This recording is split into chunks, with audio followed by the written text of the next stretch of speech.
it's not impossible to close the gap on the playoffs, and I think we shouldn't settle for draws when there's chances to win games.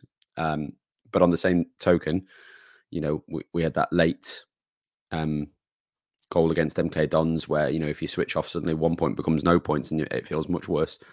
And we didn't ever look really like that was going to happen to us yesterday.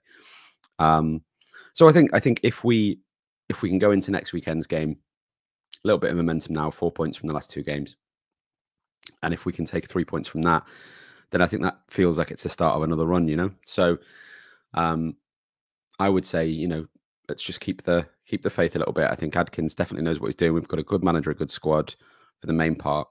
We know where the gaps are. But if we can give it a good push for the rest of the season, let's see where it takes us. But I'm quite excited already thinking about the summer and the rebuild for what Adkins will want to shape his own side, because, I mean, he hasn't actually had a transfer window, let's bear in mind. So we didn't sign anyone new in January for him. So I'm presuming that means he's putting all his thinking into what he wants to do in the summer. So it will be an interesting few months ahead, I think. Just to be clear, I'm not saying Tranmere should go for the playoffs. I'm not saying Tranmere are capable of making the top 7. I don't think they are strong enough to really challenge some of those teams. But it is interesting that they dropped points. I think there were 6 draws in League 2 yesterday. So there are a lot of teams who dropped points over the course of the weekend, and that gap remained at 7. I want to finish on the fact that what the game did show me, Rob, was that Tranmere can be closer to those teams around that top 7 in terms of the way they play. When MK Dons came to Prenton Park 3 weeks ago, Tranmere just sat back and kind of let MK Dons dictate the play. And I think MK Dons deserved the win, even though the way they got it, I think, was wrong. But they deserved the 3 points, and because they were the significantly superior team. Tranmere have lost at Barrow recently. They've lost to Wrexham this season. They've lost to Stockport this season. I know Stockport are coming up again pretty soon. I know they beat Notts County on New Year's Day, but Notts County's form has struggled a little bit of late. So to go toe-to-toe with the Crewe side and to completely nullify them, which is something they haven't done against many teams this year, let alone ones in the top 7, to get a clean sheet, I think shows progression there, and it shows that they are a better side than where they have spent the majority of the campaign.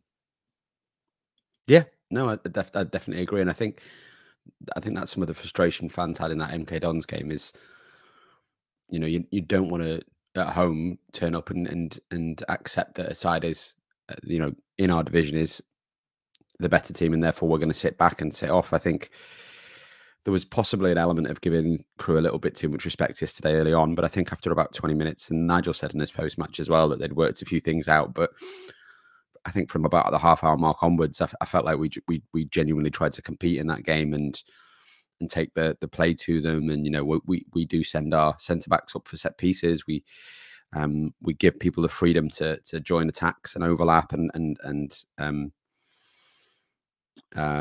to take a game to an opponent. So I don't think that was particularly the issue yesterday. But like you say, it's important that we show we can do this against the sides higher up in the division.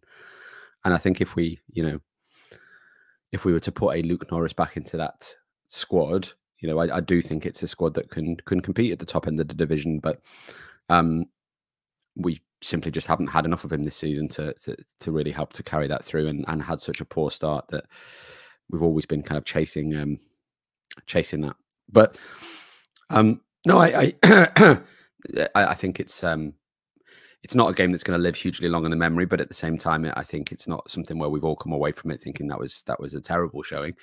And I think, like I say, how we get on next weekend probably makes or breaks when you look back, whether it's a good point or not.